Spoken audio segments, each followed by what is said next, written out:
એક वोट की कीमत तुम क्या जानो वोटर बाबू। લોકસભાની ચૂંટણી લડી રહેલા ઉમેદવારોના મનમાં કદાચ આ જ વિચાર ચાલતો હશે, અમસ્તા કઈ ચૂંટણી થોડી જીતાય છે, ચા પાણીના ખર્ચા થાય છે, સોશિયલ મીડિયા પર પ્રચાર કરવો પડે છે, વાહનોને રોકવા પડે છે, વળી પેટ્રોલની કિંમતો તો મતદાતાઓ સારી રીતે જાણે છે। અમે તમને ચૂંટણીનું આખું આ અર્થશાસ્ત્ર કહીશું। નેતાઓએ ચૂંટણીમાં ખજાનો ખુલ્લો મૂકી દેવો પડે છે, મનીરૂપી ચુંબકથી મતો ખેંચવાની કોશિશ થાય છે। ચૂંટણી પંચે લોકસભાની ચૂંટણીની તારીખો જાહેર કરી દીધી છે। આ સાથે જ આચારસંહિતાનો અમલ શરૂ થઈ ગયો છે। ચૂંટણીમાં હવે જેટલો ખર્ચ થાય એનો હિસાબ રજૂ કરવો પડે છે। ચૂંટણી પંચને સારી રીતે ખબર છે કે નેતાઓ પર ભરોસો ન થાય, એટલે જ ચૂંટણી પંચે દરેક વસ્તુ માટે એક લિમિટ નક્કી કરી છે। મધ્યપ્રદેશમાં આચારસંહિતાના અમલ થવાની સાથે જ મુખ્ય ચૂંટણી અધિકારીએ ખર્ચ માટેની લિમિટ નક્કી કરી છે। જેમ કે કટિંગ ચાના 5 રૂપિયા। હવે કોઈ નેતા કટિંગ ચા માટે 10 રૂપિયા ખર્ચ બચાવશે તો સ્વાભાવિક રીતે ચૂંટણી પંચ વિશ્વાસ નહીં કરે, બીજા 5 રૂપિયાનો હિસાબ માગશે। અહીં મધ્યપ્રદેશના ઉદાહરણથી સમજીએ કે કેવી રીતે રાજ્યના મુખ્ય ચૂંટણી અધિકારી ખર્ચ માટેની લિમિટ નક્કી કરે છે, કારણ કે આખો આ હિસાબ છે અને ખર્ચની લિમિટ કેટલી છે એ પણ અહીં તમને હું ગ્રાફિક્સના માધ્યમથી સમજાવું। કટિંગ ચાના 5 રૂપિયા એટલે આખી આ ખર્ચની લિમિટ છે કે એક નેતા પોતાના એક ઉમેદવાર પાછળ કેટલો ખર્ચ કરી શકે, અને એના માટેના આખું આ ગણિત છે એ થોડું રોચક છે અને સમજવા જેવું છે, કારણ કે નેતાઓ એક મતની કિંમત જાણે છે। ચાની વાત થઈ ગઈ, હવે 500 ml મિનરલ વોટર બોટલના 10 રૂપિયા ખર્ચવાની તેમને મંજૂરી છે। એટલે ચા પીવડાવો, પાણી પીવડાવો, પણ આ ખર્ચનો હિસાબ તેમને ધ્યાનમાં રાખવો પડશે।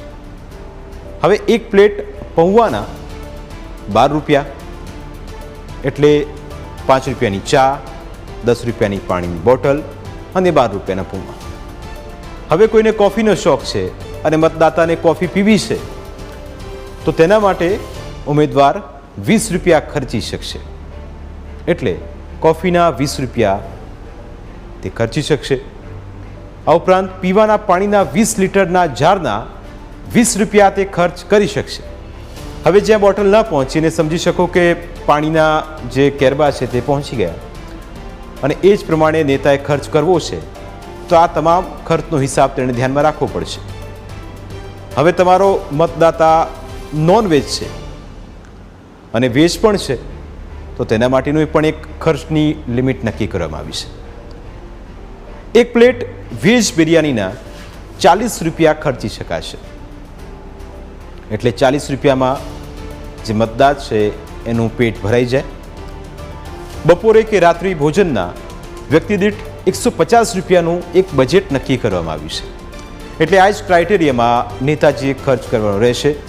એટલે પોતાના મતદારને લોભિત કરવા માટે, તેને ધ્યાન ખેંચવા માટે આ નેતાઓ આવું ઘટકડા કરતા હોય છે।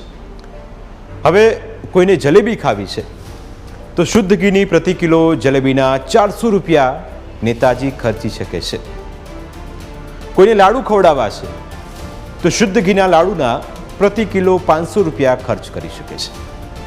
હવે આ બધું નેતા પર છે, અને નેતા ખર્ચ કરે પણ કેમ નહીં, કારણ કે નેતા માટે તેનો એક મહત્વનો મત છે, અને ઉમેદવારો આ તમામ બાબતોનું ધ્યાન રાખતા હોય છે। ઉમેદવારો દ્વારા પોતાના કાર્યકરો માટે કરવામાં આવતા ખર્ચની અમે વાત કરી। હવે અમે તમને જણાવીશું કે રાજકીય પાર્ટીઓના રૂપિયા સૌથી વધારે ક્યાં ખર્ચાતા હોય છે, કારણ કે નેતા જ્યારે પોતાના કાર્યકર્તાઓના આખા કાફલા સાથે નીકળે ત્યારે ખર્ચ કરવાની તૈયારી સાથે નીકળતા હોય છે। ગાડીમાં નોટ પણ હોવી જરૂરી છે, પોકેટમાં નોટ હોવી જરૂરી છે, કારણ કે વોટ નેતા માટે જરૂરી છે। હવે સૌથી વધારે ખર્ચ ક્યાં થાય છે એ વિગત તમને હું સમજાવું। કોઈ નેતા આવે અને સ્ટાર પ્રચારક છે તો સ્ટાર પ્રચારકો માટે હેલિકોપ્ટર સર્વિસનો ઉપયોગ કરવો પડે, નહીં તો નેતાજી જમીન પર ઉતરે નહીં. અને આ જ વ્યવસ્થા માટે તેનો ખર્ચ પણ ઉમેદવારના શિરે આવે છે. સ્ટાર પ્રચારકો દિવસમાં કરે છે અનેક સભાઓ, એટલે સભાઓ કરે એટલે સ્વાભાવિક છે કે તેનો પણ અલગ ખર્ચ હોય. 2019માં બીજેપીએ નેતાઓના ટ્રાવેલિંગ માટે 250 કરોડનો ખર્ચ કર્યો હતો. આંકડા એ સત્તાવાર છે. રાજકીય પક્ષોએ ગઈ ચૂંટણીમાં પબ્લિસિટી માટે કર્યો હતો 1500 કરોડનો ખર્ચ, એટલે જાહેરાતની સાથે અન્ય ખર્ચ. બીજેપીએ પબ્લિસિટી માટે 650 કરોડ, જ્યારે કોંગ્રેસે 476 કરોડનો ખર્ચ કર્યો હતો. આ ખર્ચ ત્યારે સામે આવ્યો જ્યારે એ બધું છેલ્લે જીત્યા બાદ ગણતરી કરતા હશે ત્યારે ખ્યાલ આવ્યો હશે. પણ વર્ષ બદલાયું છે, ચૂંટણી બદલાય છે, ચહેરાઓ બદલાયા છે, એટલે આ વખતનું બજેટ પણ કદાચ બદલાયું હશે. આ ચૂંટણીમાં કુલ 1.20 લાખ કરોડનો કુલ ખર્ચ થયા હોવાની શક્યતા છે. આંકડાઓ મોટા છે અને મત પણ નેતાઓ માટે મોટા છે, અને એટલા જ માટે 8 લાખ રૂપિયા ખર્ચાતા હોય છે. આ લોકસભા ચૂંટણીમાં પાણીની જેમ રૂપિયા વહાવવામાં આવશે એ નક્કી છે. જોકે દરેક વખતે મતનો હિસાબ હોય છે. એક મત માટે કેટલો ખર્ચ થાય છે એ તમામના લેખાજોખા રાખવામાં આવશે. ચૂંટણીઓની શરૂઆત થઈ ત્યારથી જ આ લેખાજોખા સંભાળીને રાખવામાં આવે છે. જોકે સમયની સાથે ચૂંટણી માટે ખર્ચ વધ્યો છે, એ ઉપરાંત ખર્ચ કરવાની રીતો પણ વધી છે. જેમ કે દશકાઓ પહેલાં માત્ર ઓફલાઈન પ્રચાર થતો હતો, સોશિયલ મીડિયા એટલું એક્ટિવ ન હતું. હવે ઓનલાઈન પ્રચાર થઈ રહ્યો છે અને એના પર ભાર પણ એટલો જ મુકાઈ રહ્યો છે. એ જ રીતે પહેલાં બેલેટ પેપરથી ચૂંટણી થતી હતી, જ્યારે આજે ઇલેક્ટ્રોનિક વોટિંગ મશીનથી ચૂંટણી થાય છે. વળી સમય જવાની સાથે ચૂંટણી માટે કરાતો ખર્ચ વધ્યો છે. જો કે આપણે એ હકીકત સ્વીકારવી રહી કે મોંઘવારી પણ વધી છે. હવે ચૂંટણીમાં ખર્ચાની ચર્ચા પણ અહીં કરવી જોઈએ. સૌથી પહેલી ચૂંટણી જ્યારે યોજાઈ ત્યારે પહેલી ચૂંટણીની વાત છે, લગભગ 10.5 કરોડ રૂપિયાનો ખર્ચ થયો હતો. 1951માં કુલ મતદારો હતા 17.32 કરોડ. આજે આંકડો ક્યાંય પહોંચ્યો છે. 1951માં દરેક મતદાતા પર થયો હતો 60 પૈસાનો ખર્ચ, એટલે એ વખતે એક મતદાર પર 60 પૈસાનો ખર્ચ થતો હતો.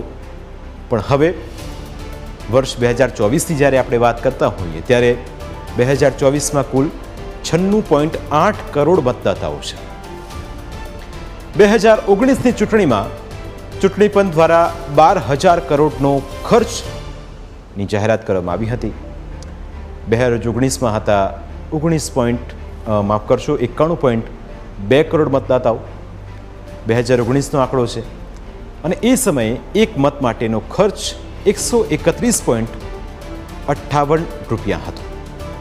એટલે સમયની સાથે મતની કિંમત વધી, મતદાતાઓ વધ્યા અને નેતાઓના અભરખા પણ વધ્યા, એટલે ખર્ચ કરવો પડે એ સ્વાભાવિક છે. લોકસભાની ચૂંટણીમાં એક ઉમેદવાર કેટલો ખર્ચ કરી શકે એ પણ અમે તમને જણાવીશું.